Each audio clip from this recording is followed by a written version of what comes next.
This video is brought to you by AKSIAS. Hi friends, welcome to AKS IAS academy.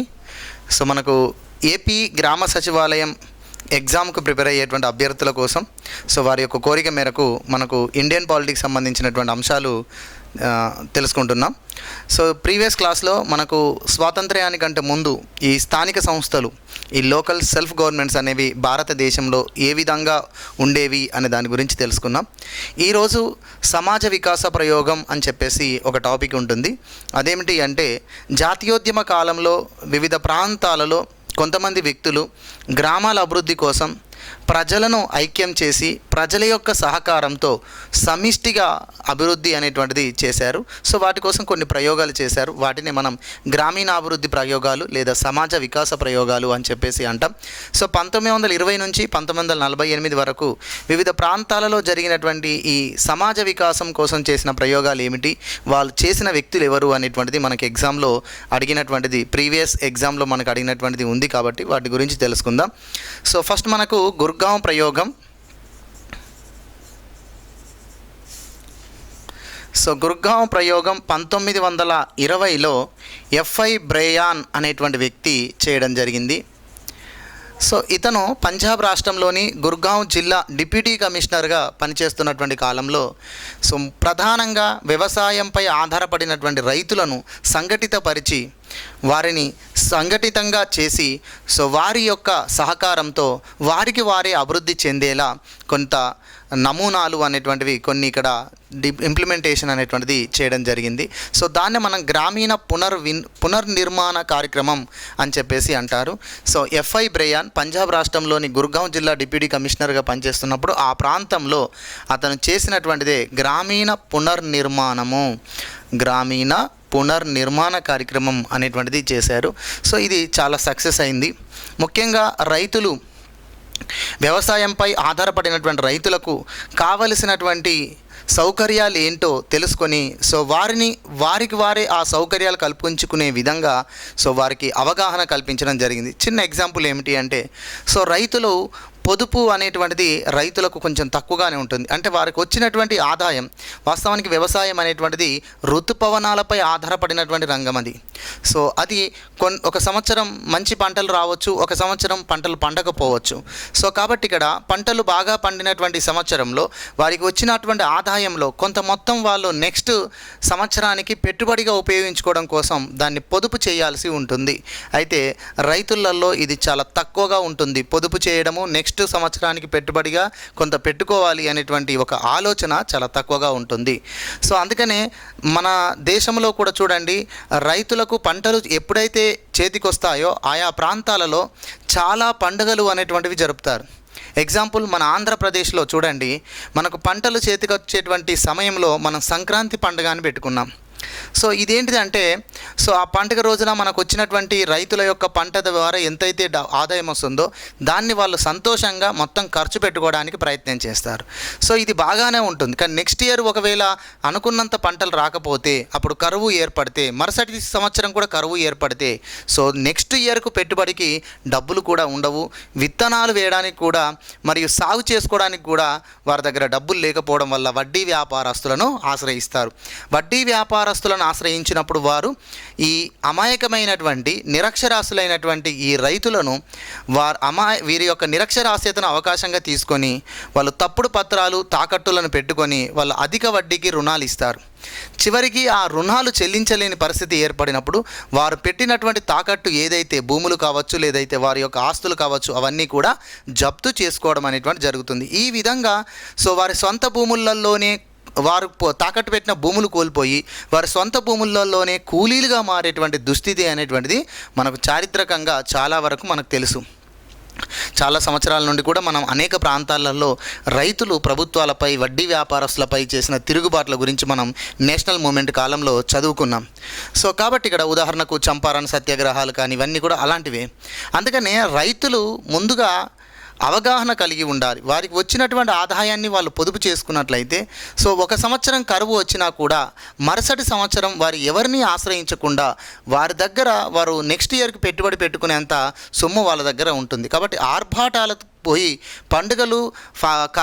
పండుగలు శుభకార్యాలు అని చెప్పేసి ఎక్కువ వెచ్చించి అప్పుల పాలు కాకూడదు అని చెప్పేసి రైతులకు మంచి అవగాహన కల్పించడం, మరియు వారికి వారే ఈ పొదుపు ప్రవృత్తిని పెంచుకునే విధంగా సహకార సంఘాలుగా ఏర్పడే విధంగా వారికి అవగాహన కల్పించడం, ఇదంతా కూడా మనకు ఎఫ్ఐ బ్రయాన్ అనేటువంటి ఒక బ్రిటిష్ వ్యక్తి మన డిప్యూటీ కమిషనర్గా గుర్గాం జిల్లాకు పనిచేస్తున్నప్పుడు గ్రామీణ పునర్నిర్మాణము అని చెప్పేసి, రూరల్ రీకన్స్ట్రక్షన్ అని చెప్పేసి సో ఈ విధమైనటువంటి కార్యక్రమాన్ని చేపట్టాడు. చాలా సక్సెస్ అయింది. సో దీనితో ఆ రోజు బ్రిటిష్ ప్రభుత్వం ఇతన్ని గుర్గాం జిల్లా డిప్యూటీ కమిషనర్గా పనిచేస్తున్న ఇతన్ని ఏకంగా పంజాబ్ రాష్ట్ర గ్రామీణ పునర్నిర్మాణ కమిషనర్గా నియమించి ఒక 1 crore ఫండ్ అనేటువంటిది రిలీజ్ చేసి అన్ని ప్రాంతాలు కూడా ఈ విధంగా అభివృద్ధి చెందేలా, వ్యవసాయము రైతులు అభివృద్ధి చెందేలా చేయండి అని చెప్పేసి చెప్పడం జరిగింది. అందుకని ఆ కాలంలో ఈ గుర్గాం జిల్లా ప్రయోగం అనేటువంటిది గుర్గాం ప్రయోగంగా చాలా పాపులర్ కావడం జరిగింది. సో ఇది సమాజ వికాస ప్రయోగంలో చెప్పుకోదగినటువంటి ఒక ప్రయోగము. సో నెక్స్ట్ రెండవది మార్తాండం ప్రయోగం. సో మార్తాండం ప్రయోగం గురించి మనకు తెలంగాణలో పంచాయతీ కార్యదర్శి ఎగ్జామ్ జరిగింది. అందులో అడిగారు ఇది ఏ రాష్ట్రంలో కలదు అని చెప్పేసి. సో మార్తాండం, సో ఆనాడు మార్తాండం ప్రయోగం అనేటువంటిది మనకు తమిళనాడు రాష్ట్రంలో ఉంది. ప్రజెంటు ఈ మార్తాండం అనే ప్రాంతం తమిళనాడు రాష్ట్రంలోని కన్యాకుమారి జిల్లాలోని మార్తాండం అనేటువంటి ప్రాంతం వద్ద ఒక హెర్బర్ట్ స్పెన్సర్ అనేటువంటి వ్యక్తి లేదా స్పెన్సర్ హచ్ అనేటువంటి వ్యక్తి, అతని పేరు స్పెన్సర్ హచ్, ఒక విదేశీ ఇంజనీర్ ఇతను స్పెన్సర్ హచ్ అనేటువంటి వ్యక్తి. సో ఇతను ఒక 70 గ్రామాలను దత్తత తీసుకొని YMCA సహకారంతో యంగ్ మెన్ క్రిస్టియన్ అసోసియేషన్గా చెప్పబడేటువంటి YMCA అనేటువంటి సంస్థ సహకారంతో ఒక 70 గ్రామాలను దత్తత తీసుకొని ఆ గ్రామాల అభివృద్ధి కోసం ప్రజలను అవగాహన కల్పించి ప్రజలను సంఘటితపరిచి కొంత ప్రయోగం అనేటువంటిది చేశారు. ముఖ్యంగా ఇతను గ్రామీణ ప్రాంతాల మౌలిక సౌకర్యాల అభివృద్ధి కోసము ప్రజలను ఏకం చేయడం జరిగింది. అది సక్సెస్ అయింది. అందుకని దాన్ని మార్తాండం ప్రయోగం అంటాం. ఎస్, మార్తాండం ప్రయోగం ఏ ఇయర్లో జరిగింది? 1921లో. మార్తాండం ప్రయోగం చేసిన వ్యక్తి ఎవరు? స్పెన్సర్ హచ్. ఓకేనా. గుర్గాం ప్రయోగం ఏ ఇయర్లో జరిగింది? 1920. గుర్గాం ప్రయోగంగా చేస్తున్నటువంటి వ్యక్తిగా ఎవరిని పేర్కొంటారు? FI Bryan. అంతే, అంతకుమించి ఇంకా డెప్త్గా కూడా మనకేమీ అవసరం లేదు. So next one Sriniketan ప్రయోగము.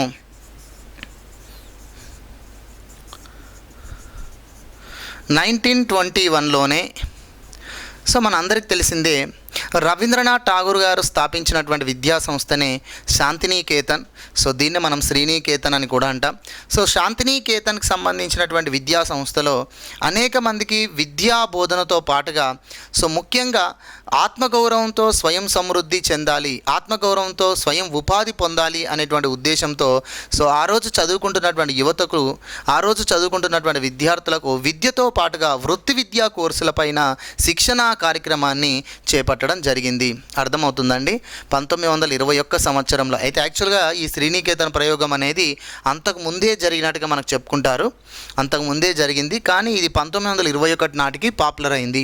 So Shantiniketan అనేటువంటి తన విద్యా సంస్థ, తను స్థాపించినటువంటి విద్యా సంస్థలో చదువుకుంటున్నటువంటి విద్యార్థులకు ఆత్మగౌరవంతో స్వయం ఉపాధి అనేటువంటి ఒక లక్ష్యంతో వృత్తి విద్యా కోర్సులను ఆఫర్ చేయడం అనేటువంటి జరిగింది. సో ఇలా కుటీర పరిశ్రమలు ఏర్పాటు జరగాలి, ఆ కుటీర పరిశ్రమలు ఏర్పాటు చేసుకునే విధంగా వారికి శిక్షణ ఇవ్వడము. కుటీర పరిశ్రమలు ఏర్పడినట్లయితే చదువుకున్నటువంటి వారు ఉపాధి పొందుతారు, వారితో పాటు 10 మందికి ఉపాధి పొందించగలుగుతారు. ఆ విధంగా గ్రామాలు కూడా స్వయం సమృద్ధి సాధిస్తాయి. సో ఈ అంతిమంగా మనకు ఆత్మగౌరవంతో స్వయం ఉపాధి అనే లక్ష్యం నెరవేరుతుంది అని చెప్పేసి రవీంద్రనాథ్ ఠాగూర్ గారు వారి విద్యా సంస్థలో కొన్ని కార్యక్రమాలు చేపట్టారు. సో ఇది చాలా పాపులర్ అయింది. సో దీన్ని శ్రీనికేతన్ ప్రయోగం అని చెప్పేసి అంటారు. సో నెక్స్ట్ వన్ బరోడా ప్రయోగం. 1932. సో ప్రస్తుతం మనకి ఇది గుజరాత్ రాష్ట్రంలోని ప్రాంతం. ఇది ఒక సంస్థానం, బరోడా అనే సంస్థానం. ఈ బరోడా సంస్థానానికి దివానిగా పనిచేసినటువంటి వ్యక్తులే విటి కృష్ణమాచారి. సో విటి కృష్ణమాచారి బరోడా సంస్థానం యొక్క దివానిగా లేదా ఆర్థిక మంత్రిగా పనిచేస్తున్నటువంటి కాలంలో సో ఇక్కడ ఆ సంస్థానం ద్వారా ఆ సంస్థానం ద్వారా చేపట్టినటువంటి అభివృద్ధి పనులు, ముఖ్యంగా గ్రామీణ ప్రాంతాల అభివృద్ధి కోసం చేపట్టినటువంటి కార్యక్రమాలలో స్థానికంగా ఉన్నటువంటి యువతకు ఉపాధి కల్పించడం వల్ల గ్రామాలు మరియు యువత ఉపాధి పొంది, గ్రామాల్లోని ప్రజలు మరియు యువత ఉపాధి పొంది గ్రామాల అభివృద్ధికి అది ఉపయోగపడుతుంది. మరియు వారి ప్రాంతాలను అభివృద్ధి చేసుకున్నాం అనేటువంటి ఒక సాటిస్ఫాక్షన్ ఉండి, సో సంస్థానాధిపతులకు మరియు ప్రభుత్వాలకు వాళ్ళు అనుకూలంగా ఉంటారు అని చెప్పేసి యువతను సరి అయిన దారిలో పెట్టినట్లయితే అన్ని రకాలుగా మనం సక్సెస్ కావచ్చు.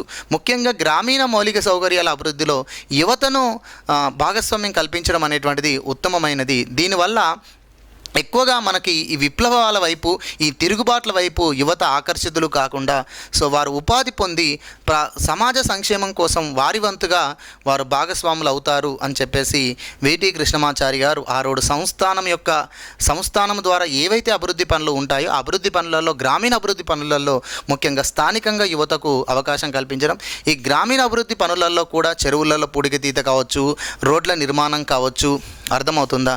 సో తర్వాత మనకు ఇతరకు సంబంధించినటువంటి కట్టడాల విషయంలో కావచ్చు, తర్వాత మౌలిక సౌకర్యాల విషయంలో కావచ్చు, సో యువతను భాగస్వామ్యం చేయడం జరిగింది. సో ఇది మంచి పేరు వచ్చినటువంటి కార్యక్రమం, అందుకని దీన్ని బరోడా ప్రయోగంగా మనకు పేర్కొంటారు. తర్వాత నెక్స్ట్ వన్ సేవాగ్రామ్ ప్రయోగం. 1933లో ఈ ప్రయోగం జరిగింది. మహారాష్ట్రలోని వార్ధా జిల్లాలో ఉన్నటువంటి సేవాగ్రామ్ అనేటువంటిది ఒక ఆశ్రమం. ఇది గాంధీజీ స్థాపించినటువంటి ఆశ్రమం. ఈ ఆశ్రమంలో పర్యావరణాన్ని పరిరక్షించుకుంటూ ఉపాధి పొందాలి మరియు అభివృద్ధి చెందాలి అనేటువంటి లక్ష్యాలతో సర్వోదయ, నవోదయ అనేటువంటి భావాలు ఇక్కడ మనకు సేవాగ్రామ ఆశ్రమంలో వచ్చాయి. ఈ సర్వోదయ, నవోదయ భావాలు అనేటువంటివి గ్రామీణ ప్రాంతాల అభివృద్ధి కోసం లక్ష్యంగా పేర్కొన్నటువంటి అంశాలు. సో కాబట్టి తమ ప్రాంతాలను పరిశుభ్రంగా ఉంచుకుంటూ, తమ ప్రాంతాలను పర్యావరణంగా పరిరక్షించుకుంటూ తమ ప్రాంతాల అభివృద్ధి కోసం ఎలా చేయొచ్చు అనేటువంటివి ఈ సేవాగ్రామ ఆశ్రమంలో చేసినటువంటి ప్రయోగాలు. సో ఈ ప్రయోగాలను ఇక్కడ శిక్షణ పొందినటువంటి లోక్ నాయక్ జయప్రకాష్ నారాయణ కావచ్చు, ఆచార్య వినోబా భావే లాంటి వ్యక్తులు ఈ సేవాగ్రామ్ యొక్క భావాలను, ఈ సర్వోదయ, నవోదయ భావాలను ఆ రోజు దేశవ్యాప్తంగా వాళ్ళు ప్రచారం చేయడం జరిగింది. సో ఇది సేవాగ్రామ్ ప్రయోగంగా మనకు పేరుగాంచినటువంటిది. ఓకేనా? అంటే సేవాగ్రామ్ అనేటువంటిది గాంధీజీ స్థాపించినటువంటి ఆశ్రమం అయితే, ఇందులో వచ్చినటువంటి సర్వోదయ, నవోదయ భావాలను వ్యాప్తి చేసినటువంటి వ్యక్తులు మాత్రం ఒకరు జయప్రకాష్ నారాయణ్ లోక్ నాయక్, మరొకరు Acharya Vinoba Bhave. So next one Firka ప్రయోగం 1946 ఇది. సో ఇదేమిటి అంటే 1946 సంవత్సరంలో మద్రాస్ రాష్ట్ర ముఖ్యమంత్రి అయినటువంటి టంగుటూరి ప్రకాశం పంతులు ఆ రాష్ట్రంలో గ్రామీణ ప్రాంతాల అభివృద్ధి కోసం మరియు ముఖ్యంగా కరువు ప్రాంతాలను తెలుసుకొని వాటికి నిధులు కేటాయించడం కోసము గ్రామాలను ఫిర్కాలుగా వేరు చేయడం జరిగింది.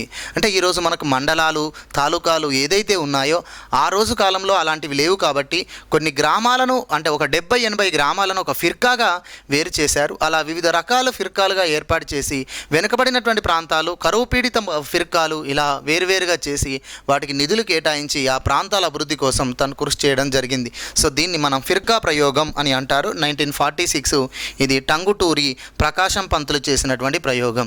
అయితే భారతదేశానికి స్వాతంత్రం వచ్చిన తర్వాత 1952లో కమ్యూనిటీ డెవలప్మెంట్ ప్రోగ్రాంలో భాగంగా ఈ బ్లాక్ సిస్టమ్ అనేటువంటిది రావడంతో ఈ ఫిర్కాలు బ్లాక్ వ్యవస్థగా మారిపోవడం అనేది జరిగింది. ఇక తర్వాత నెక్స్ట్ వన్ ఇటావా ప్రయోగం 1948. సో ఈ ఇటావా ప్రయోగం చేసినటువంటి వ్యక్తి ఆల్బర్ట్ మేయరు. ఇదేమిటి అంటే 1945 సంవత్సరంలో ఉత్తరప్రదేశ్ రాష్ట్రంలో ఉన్నటువంటి ఈ ఇటావా అనేటువంటి ప్రాంతం, ఉత్తరప్రదేశ్ రాష్ట్రంలోని ఈ ఇటావా అనేటువంటి ప్రాంతంలో ఆల్బర్ట్ మేయర్ అనేటువంటి ఒక నిపుణుడు, ఒక విదేశీ ఇంజనీర్ నిపుణుడు అనేటువంటి వ్యక్తి ఉన్నాడు. సో ఇతను ఒక 97 గ్రామాలను దత్తత తీసుకొని సో ఆ గ్రామాల అభివృద్ధి కోసం, ఆ గ్రామీణ ప్రాంతాల మౌలిక సౌకర్యాల అభివృద్ధి కోసం, ముఖ్యంగా వ్యవసాయ అభివృద్ధి కోసం ఇతను ప్రజలను సంఘటితం పరిచి వాళ్లకు అవగాహన కార్యక్రమాలను నిర్వహించారు.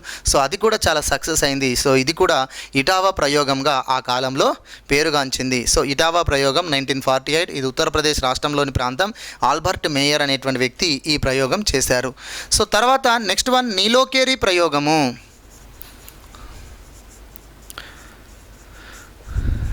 నీలోకేరి ప్రయోగం 1948.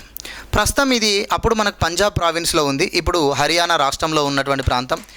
సో దేశ విభజన తర్వాత 1947లో దేశ విభజన తర్వాత పాకిస్తాన్ నుంచి అనేక మంది కాందీ షీకులు ఈ సరిహద్దు పంజాబ్ ప్రాంతం అనగా ప్రస్తుతం మన హర్యానాలోని నీలోకేరి ప్రాంతానికి వచ్చి వాళ్ళు పునరావాసం పొందారు.